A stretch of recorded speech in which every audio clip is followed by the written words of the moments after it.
No, no,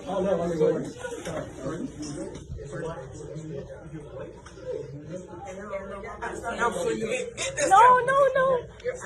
Oh my God! Stop! Stop! Oh my God! What are you doing? Get off my brother! Get off my brother! Get off my brother! Why are you hitting him? Why are you hitting him? That's my brother, bro. What's going on? Watch out, man. Bro, I just want to get him out. Why are you trying to hit him? Touch my brother. Hey, you good?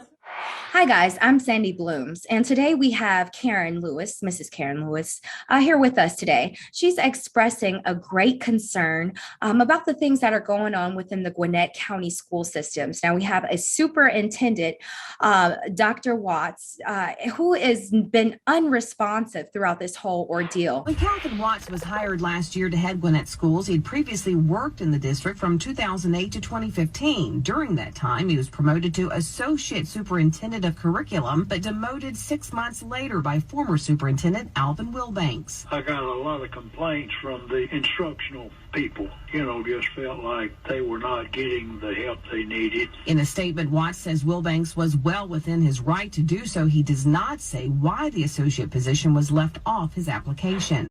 We have a chain of events from teachers being attacked, students attacking other students, and this facility becoming much so as a prison, if you will, and less of a institution for children. Now, Karen, what are your thoughts on what's going on right now? I am very much concerned for friends and family that we have in the area. We actually have neighbors that the school my daughter is supposed to go to next year. For the first 8 weeks, they had already had 11 fights at a middle school. And the kids were recording it, and the teachers were unfortunately not able to stop it and having to wait for the SROs to come to take care of it. So in one of the videos that her son actually sent her, you see 2 other students get involved and break up the fight, which is also dangerous for those students because they could end up being the victim and being attacked for trying to stop it. Parents' number one priority, keep my child safe. You've taken away teachers' ability to refer kids for discipline. That's putting these teachers at more risk. So what we have here is middle schoolers. Now, these aren't high schoolers and these aren't elementary schoolers, but we're having between the age range of, let's say, about 8 to possibly 13, 14. And we have these young children, and on the videos, they're fighting. They're disrupting the school systems. They're blatantly yelling out obscenities. And they're putting not only their lives in jeopardy, but they're also putting the lives of the personnel, the students, and of staff. Would you agree? Yes, ma'am, I would. Now, you've done some extensive research here in regards to this. And what has your research been like for you, or what has it merited for you? I have actually paid Open Records with Gwinnett money to get data for only 20 of our schools. And it cost me $192.50, I believe, is what it ended up being. I had a few parents that chipped in a little bit because they wanted to help out. But basically what it did was break down what exactly was happening. And some of those schools were actually middle schools that had events happen as well. And I have, a full list of the schools that I can send to you or share later, but it's just a breakdown of what all happened. I actually have the data for what's been happening to our teachers. Like, the numbers are crazy from last year and this year, and it's just doesn't seem like it's getting any better. As you said, I reached out to the superintendent. I actually started talking to them in May about different things that I felt could be implemented to help out and make sure that our kids were safe. And I wrote them and told them that I didn't feel like the new policies were actually going to do anything, because I was always taught that the locks are only there to keep the honest people honest. Absolutely. Now, before you go on, when you say the new policies, now I've heard this a slew of different times, and what I believe to be the new policies. But could you elaborate exactly by what you mean by new policies? Okay, they basically have a new system where, unless it's in I want to say it's a 4 and 5, maybe even a 6 category, they're not keeping the data. So if you're getting in trouble, but it's only considered a 1 or a 2, they're not even really acknowledging that you did anything. So the 1 or 2, just to give you the viewers a brief synopsis, the 1 and the 2, this is a scale of behavior that's deemed worse to better, kind of like if you go to the doctor and you say, how do you feel on a scale of 1 to 10? So this is like a scale for behavior. Yes, ma'am. Okay, I'm sorry. Please elaborate. That's okay. The handbook, this is where I'm confused. We didn't make changes to the handbook. We added some, we copied and pasted some handbook stuff into the policy, JCDI, to show them, to show how we are breaking out the levels. My question is, and this is probably for Dr. Watts or Mr. Tigran, because you're in charge of this. So help us understand, how did we get to the point of we are not tracking absenteeism, or we are doing excellent? Because the consequences of violations, the explanation or type of violation is still there. It's still the same. It's still the same. But, and especially for anything that has a law behind it, which would be from the fights to the carrying of guns, the drugs and everything, nothing has changed. Nothing. So how did we get to the point of we are no longer all having any consequences, all because we passed a policy which had very few changes except more explanation for certain levels, more of the lower levels actually, but all the higher levels of violations, nothing has changed.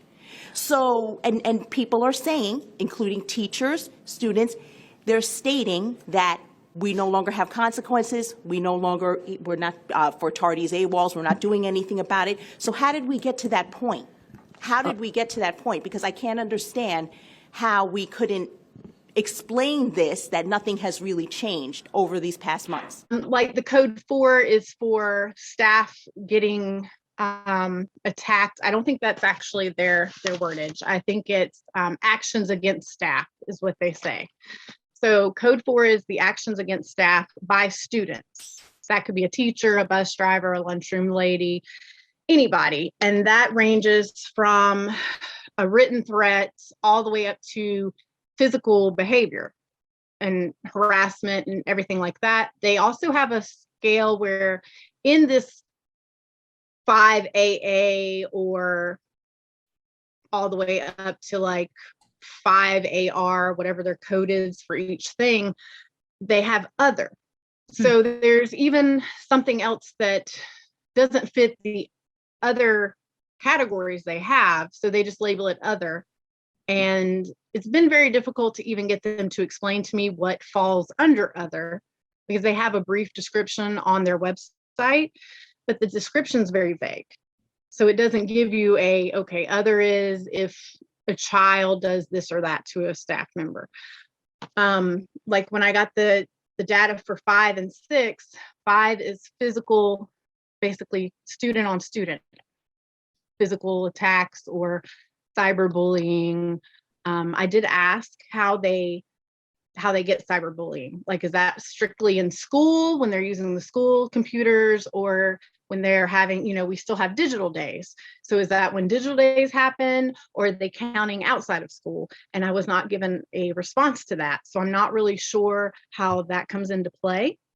But they have an other category for 5 and another category for 6. 6 is weapons. So what I hear you saying, and correct me if I'm wrong, is that this school system is experiencing an upheaval and wrongful behaviors by the students.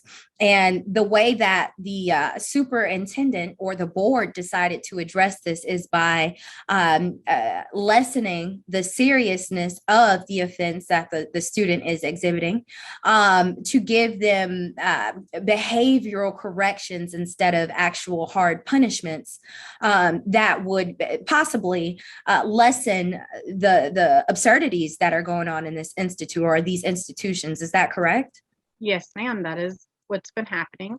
I don't know if you got to watch the last board meeting where practically all of them admitted that this new policy they put into place is not working, and that they were told by Mr. Gomez what needed to be put into place before they said yes to these new policies that the superintendent wanted. Every single one of them admitted that. I want to say only one or two of them didn't back down and say they had made a mistake. Okay.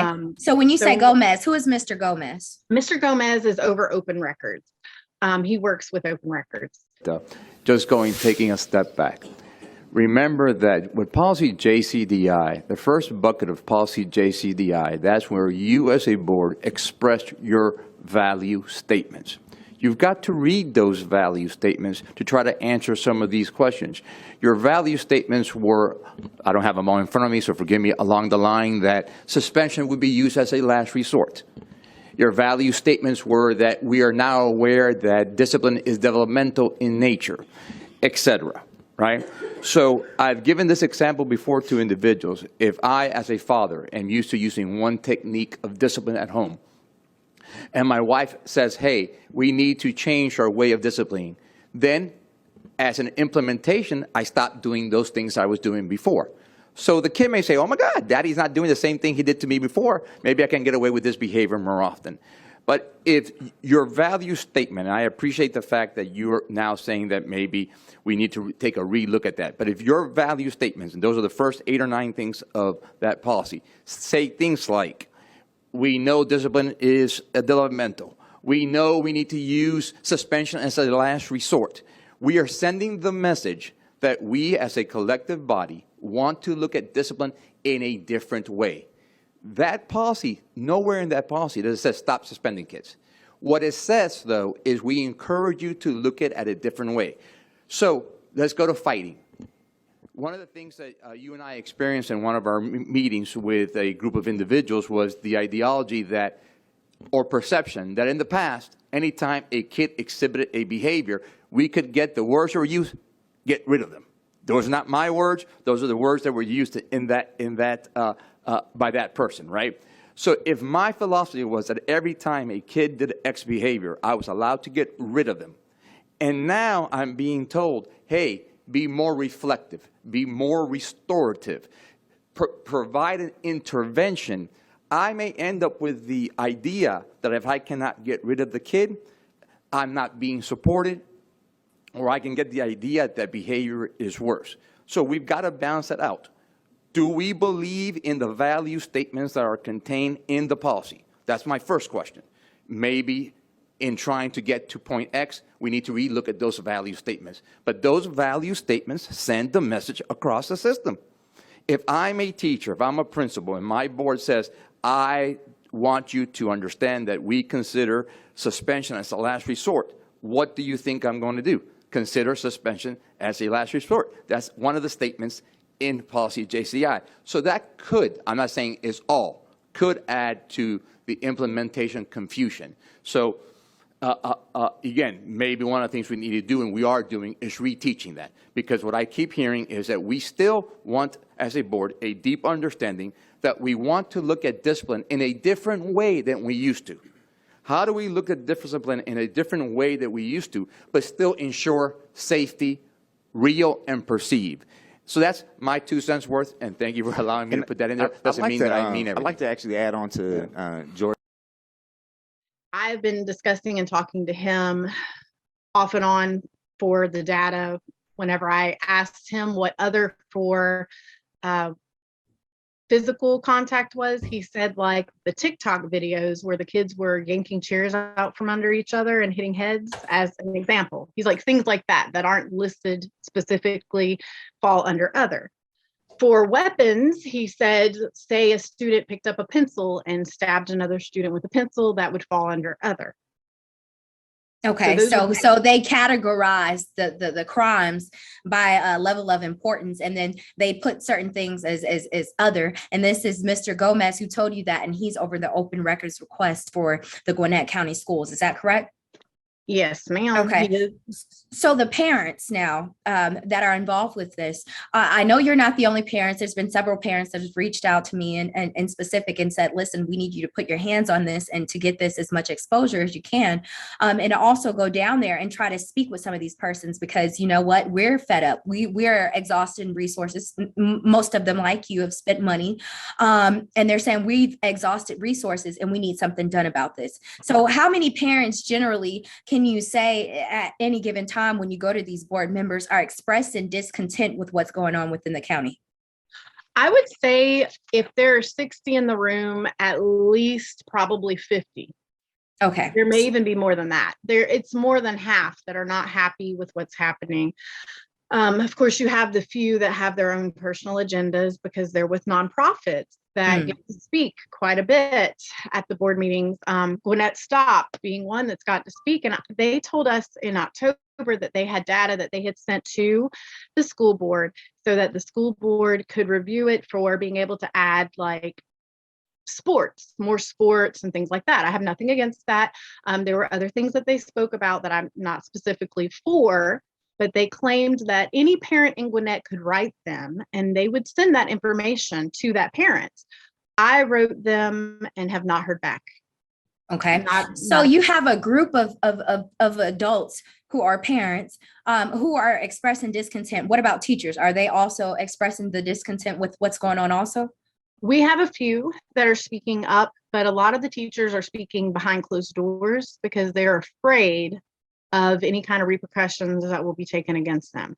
They're not supposed to have anything done to them if they speak up, but they're afraid something will be done. And Georgia's a right to work state. So, you know, they're supposed to be protected, but it's not a union. And in the state of Georgia, they technically could lose their jobs or positions without any given reason or documentation. You know, you get a separation letter. It's as simple as, you know, you came in and they can say anything as the reason. So that is a risky line to tread on. But have you guys thought about maybe doing what's called a class action lawsuit against either the Board of Education or against that particular superintendent to try to levy things and get them to turn out in your favor? I do not know what other parents have done yet as far as that goes. We have a group that have been talking. I am more than open to talk to anyone. We don't have to see eye to eye on everything, but everyone should agree that our children and our staff should be safe at work. There's no excuse for this. It doesn't matter what side you're on. We all should be able to stand together against this. Now, I have a personal lawyer, and that personal lawyer that I have, he's down, he gets stuff done from every which level. He handles high priority cases to civil suits. And I can give you his contact. He'll give you a free consultation. Just let him know it's me. And so he can kind of advise you of what to do. But in a situation like this, what we've seen before is if you get these parents together, some of the teachers who are willing to sign their names for a petition, right? And you start a class action lawsuit. A lawsuit could be as much as $200. And you can, you know, if you don't have the money, you can apply for economic hardship suit. And it just means that you don't have the money, but you do definitely need to file suit. And then you can e-file if you want to. So you can go ahead and get the ball rolling on that. What this does is it puts the ball in your court. Okay. When you do a class action, it kind of stands up more in court. You got a group of people saying that, listen, this is what's happening and this board is responsible for it. And they're allowing it despite several attempts. Well, then you guys might be due compensation for anything that resulted of the negligence from the board. Does that make sense? Yes, ma'am, it does. And so I know that might not be the avenue that you want. So I'll give you, you know, my lawyer's contact, and you guys can kind of discuss what might be in your best interest. Does that work for you? It does work for me. Okay. I've been reaching out for a while now. I started writing in September asking Dr. Watts to throw the meeting like we just had, the Red Code meeting, so that all parents, staff, SROs, and even whatever kids wanted to be in the room could be in the room, and we could all discuss what needed to be done to make sure these children were safe. Upon writing him, his assistant told me that he was not able to give me any kind of dates that he had available, but if I found a building, she would let me know if he was available or not. I had asked to use the actual building that we do the school board meetings at, and was told that that building could not be used. So I was in the process. I had 2 senators in my area that were willing to help out, and was in the process of getting a building and getting things secure when, God forbid, the child lost his life to the incident and we had to have a code red. So And I that feel was like, at Northside High School is where you're talking about the young child was lured off and then he was shot. yes, ma'am. Yes, yes, that was in the news. It was definitely mind blowing to see that happen out there. And this is definitely a cause for attention. You know, the Attorney General Chris Carr of the state, you know, the ethics department to do and launch a full out investigation of what's going on. You know, if you want to get the GBI involved, of course, it's the Georgia Bureau of Investigation. And if that it merits their attention, you know, we can go as far up as the FBI and see what's going on. Because like I said, these public schools are funded, and they're funded by the state, and the people fund the state. And so when they're using taxpayers' dollars and they're using your resources to provide for your children, but they're not doing it in the way in which one you think it should be fit, and in which two it should be to better benefit the children, then there is an issue. It could be legal, it could be criminal, but there needs to be an investigation. Would you agree? Yes, ma'am. Okay, absolutely. So what do you want to see happen from this chain of events in your resources? I think that they need to revoke the new policies that they put into place. They obviously were put into place with no regard to the outcome of what would happen if they did not have everything set exactly the way it needed to be set. I think that we need to actually have a sit down meeting with people who actually have children in the schools or work in the schools, or the SROs who know what's going on in schools. I think these outsources who don't have children's voices should not be louder than the parents and the staff. There's no reason that someone who is in a nonprofit should speak and be heard more than the parents. They No. work for us. You're absolutely right about that. And this has been a continual thing that we've seen here in a few departments within the state of Georgia and a few other states like Ohio. But the thing of it is that this system was created for the people. It was created for our children, for our communities, and the leaders of our community. Now, the issue comes in where we have these, like you said, outsiders who want to get their hands involved for whatever personal reasons, but they have no probability of actually doing anything once they get into office. They have no probability of actually helping our children once they get the resources as a benefit of being in those positions. So like you said, maybe we can contact, the lawyer, get you in contact and see what other options are available to you and these parents, because as it stands right now, this is a disservice that they're doing. And for it to be a public school, that funding might need to be pulled if they don't do what they need to do by the parents and the students. Does that make sense? Oh, yes, it does. Right. So, let's look into pulling the funding. Let's look into getting their attention, because the students should not have to fear for their lives when they go to school. As we hear time and time again, school is not a place to redirect children, to teach behavioral ethics and cognitive behavioral functioning. It should be the parent's job to teach that at home, so that when the child goes to school, they can learn. Now, I understand there are some children who have behavioral health issues, but those children should not be in class with normal children, or what's quote unquote normal children, because it distracts the overall classroom. So there's a chain of command for how this should go. And we're going to go ahead and put you over to that. Now, before we end this live here, is there a way, or do you want people to get in contact with you? Do you want to leave your Cash App so people can help donate to you throughout this ordeal, or what's your closing statements? I have a YouTube channel. I can send that to you if you want to added on if they want to get in touch with me. I have no problems reading at board meetings for teachers that are afraid to read out loud. There are several of us that will read for those teachers if they don't want to be acknowledged for who they are and they're afraid of getting in trouble. Like I had sent you before, the open records admitted to me that their data is flawed. They did not count a terroristic attack because supposedly they didn't know who did it. I have that in writing. So what other amounts of data have I paid for that's flawed? They're obviously fudging the numbers some, whether they want to call it because they couldn't figure out who did it or not, or what excuse they want to give. They are not doing right by us by giving us the disservice of not counting every event that happens. Yeah, and that's serious because just because you don't have a name to that individual person does not mean that you don't count the crime. That's just like saying if somebody came in and killed your child or my child in that facility, if you didn't know if it was a John Doe or a Jane Doe, you're just not going to count it or report it or say anything about it because you don't know who it is.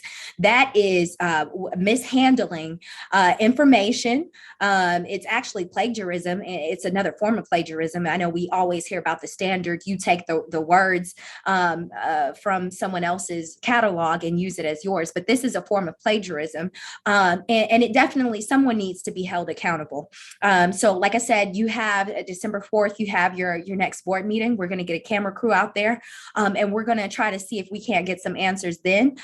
We've tried to contact Dr. Watts and his staff to see if we can't get his comment, if not an interview, and we have not been successful, as you've not been successful either, and a few other parents. But we're going to get to the bottom of this. I'm going to go ahead and end this, and I'm going to give you that contact for that lawyer. Does that work for you? That works for me. Thank you so much. You're welcome.